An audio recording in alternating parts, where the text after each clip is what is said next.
There are three different types of burns.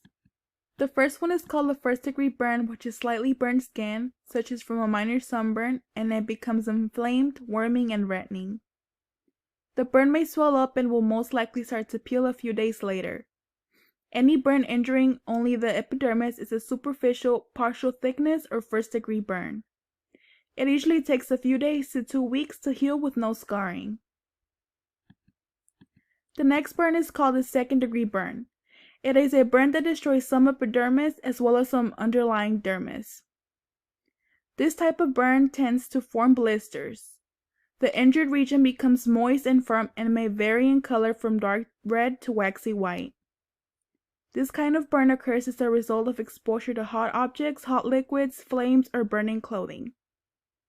During healing, the stem cells divide and their daughter cells grow out onto the surface of the exposed dermis, spread over it, and differentiate as new epidermis. The skin will usually completely recover and scar tissue will not develop unless an infection occurs. The last burn is called a third-degree burn.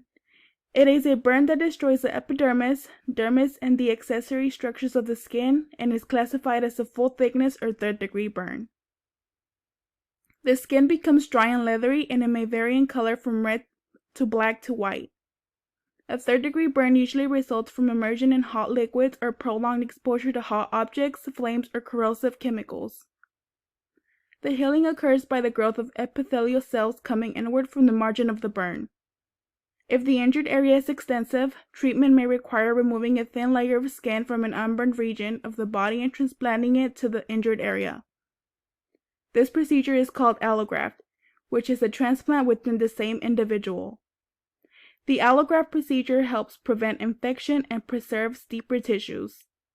If the injured area is too extensive to replace with the skin from other parts of the body, cadaveric skin from a skin bank may be used to cover the injury.